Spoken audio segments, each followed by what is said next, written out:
नमस्कार, मैं डॉक्टर प्रदीप जैन आप सबसे आज उन विशेष शब्दों की बात करूंगा जिनका प्रयोग हम ना के बराबर करते हैं, परंतु इस कोविड-19 पैंडेमिक के समय सबसे ज़्यादा प्रयोग उन्हीं शब्दों का हो रहा है, जैसे sphygmomanometer, stethoscope, inflammation, pneumonia, inhaler, CT scan, CRP, RT PCR, PPE kit, quarantine, sanitizer ऐसे शब्द हैं जिनका प्रयोग हम बहुत कम करते थे या नहीं करते थे, इस समय सबसे ज़्यादा हो रहा है।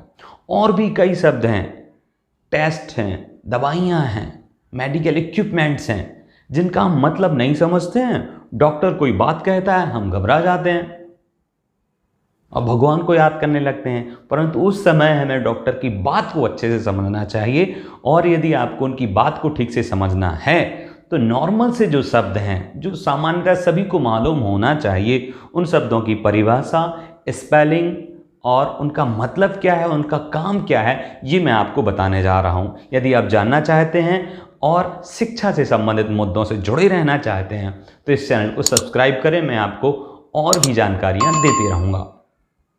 वीडियो बड़ा हो जाएगा, इसलिए मैंने सारे ये वर्ड्स को जिनका हम प्रयोग अभी ज़्यादा कर रहे हैं उनको मैंने 3 हिस्सों में डिवाइड किया है। पहला हिस्सा रहेगा मेडिकल इक्विपमेंट, दूसरा हिस्सा रहेगा टेस्ट जो कोविड-19 में सबसे ज़्यादा चल रहे हैं, तीसरा हिस्सा रहेगा सिक्योरिटी के लिए उपयोग होने वाले जो साधन हैं या कुछ शब्द हैं, जैसे सैनिटाइज़र, क्वारंटीन होना पड़ता है, गॉगल्स हैं, ग्लव्स हैं और भी चीज़ें हैं, मास्क आदि मैं बताऊंगा, N95 मास्क क्या है ये भी बात करेंगे। परंतु अभी बात करते हैं मेडिकल इक्विपमेंट्स की। सबसे पहला इक्विपमेंट है जिसकी चर्चा वर्तमान में बहुत चल रही है, बात करेंगे ऑक्सीमीटर की। ऑक्सीमीटर हमारे शरीर का ऑक्सीजन लेवल मापता है। ऑक्सीजन लेवल मापना मतलब हमारे शरीर का लगभग 2/3 हिस्सा ऑक्सीजन से मिलकर बना है। हमारे ब्लड में ऑक्सीजन है और यदि यह ऑक्सीजन लेवल कम होता है, गिरता है, तो इसके कई कारण हो सकते हैं या इनके कई परिणाम भी हो सकते हैं। आपको हार्ट अटैक की संभावना है, या लंग्स में कैंसर है, न्यूमोनिया है, सांस लेने में दिक्कत है, बहुत ज़्यादा थक रहे हो, तो इन कारणों से, या फिर आपको अस्थमा है, इन सभी कारणों से आपका ऑक्सीजन लेवल कम होगा, क्योंकि आपके लंग्स ठीक से ऑक्सीजन को प्योर नहीं कर पा रहे हैं, वातावरण से सामान्य रूप से ऑक्सीजन को ले नहीं पा रहे हैं। इससे आपका ऑक्सीजन लेवल कम होता जाता है।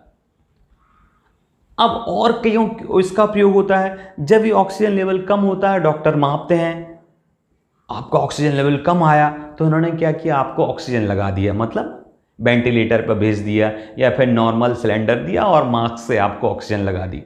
अब देखा आपका ऑक्सीजन लेवल बढ़ रहा है, नॉर्मल हो रहा है कि नहीं, ठीक हो रहा है कि नहीं, पता चला ठीक हो रहा है, तो वो समझ जाते हैं कि आपके लंग्स ठीक से काम नहीं कर रहे हैं, इनके लिए प्योर ऑक्सीजन देनी पड़ेगी, क्योंकि जो नॉर्मल हम वायु लेते हैं, प्राणवायु, उसमें 78% तो नाइट्रोजन होती है, पर जो अब ऑक्सीजन आपको सिलेंडर या मास्क के थ्रू दी जा रही है, वेंटिलेटर के थ्रू दी जा रही है, वो ऑक्सीजन कौन सी होती है, प्योर ऑक्सीजन होती है।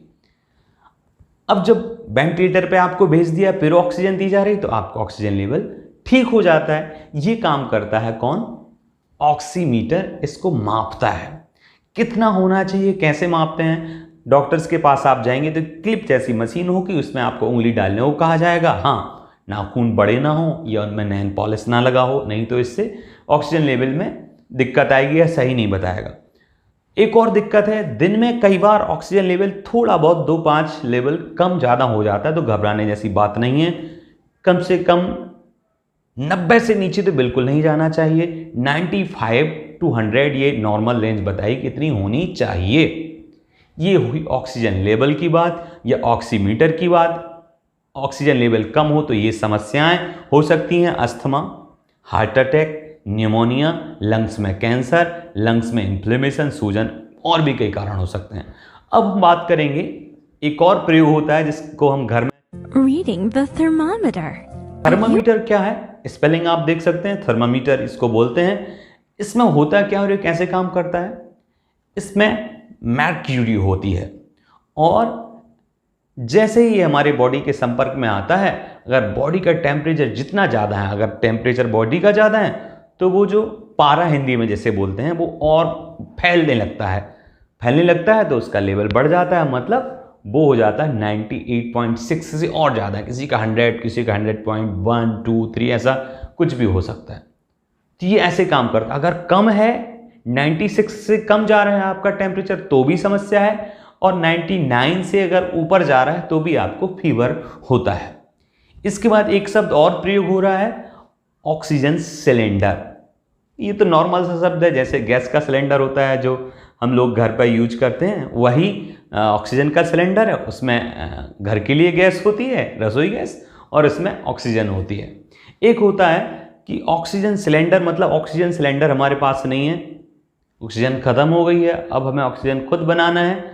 तो एक कॉन्सेंट्रेटर है, मशीन का नाम है ये नॉर्मल हवा वातावरण से लेती है और ऑक्सीजन को अलग करती है और नाइट्रोजन और अन्य गैसों को अलग कर देती है, फिर ऑक्सीजन को इकट्ठा करती है और फिर वो डायरेक्ट व्यक्ति लेता है। तो यूं तरह से समझ सकते हैं कॉन्सेंट्रेटर एक मशीन का नाम हुआ जो ऑक्सीजन जनरेट करती है या केवल ऑक्सीजन वायु से लेती है। एक होता है स्फैग्मोमैनोमीटर। स्फैग्मोमैनोमीटर क्या है? ये हमारी ब्लड का प्रेशर मापता है कि कितने प्रेशर से ब्लड जा रहा है, आ रहा है। ठीक है, नॉर्मल सभी के घरों में ये होता है, हाथ में बांधकर इसका प्रयोग किया जाता है। आप जानते हैं एक पट्टी, रबर की पट्टी हाथ में बांधी जाती है और फिर उस लेवल को देखते हैं कि इसका लेवल कितना है। एक है वेंटिलेटर, ऑक्सीजन से जुड़ा हुआ ये शब्द है। जब ऑक्सीजन लेवल कम होता है, फेफड़े काम करना बंद कर देते हैं या हृदय ठीक से पंप नहीं कर रहा होता है, तो आपको वेंटिलेटर पर ले जाया जाता है और डायरेक्ट आपको या तो सीधा फेफड़ों तक ऑक्सीजन भेजी जाती है या फिर श्वसन नली से ऑक्सीजन को जोड़ा जाता है, ऐसे होता है। इसमें भी दो प्रकार के वेंटिलेटर होते हैं, एक तो मैकेनिकल होते हैं, एक नॉन इन्वेसिव होते हैं। मैकेनिकल जो वेंटिलेटर होते हैं उनमें ऑक्सीजन आपकी श्वसन नली से जोड़ी जाती है, और जो नॉन इन्वेसिव होते हैं उनमें जो ऑक्सीजन है उनको सीधा फेफड़ों तक भेजा जाता है, जिससे वो फेफड़े खुद में ताकत न होने के कारण से काम नहीं कर पाते हैं और वेंटिलेटर के थ्रू वो गैस ऑक्सीजन भेजी जाती है, कार्बन डाइऑक्साइड वापस ली जाती है। ये होता है वेंटिलेटर का काम। स्टेथोस्कोप, ये हमारे शरीर में जो ब्लड प्रवाहित होता है ना, बहता है, उसको नापता है कि कैसे बह रहा है, किस गति से बह रहा है, कैसे चल रहा है। कई बार आपने देखा होगा कि डॉक्टर्स जो हैं स्टेथोस्कोप को पीठ में लगाते हैं, सिर पर लगाते हैं या फिर हाथ में भी लगाते हैं।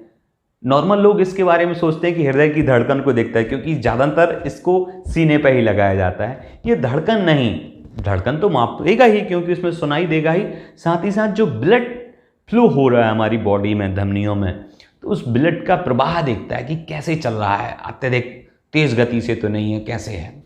ऐसे और शब्द हैं जैसे फर्स्ट एड बॉक्स।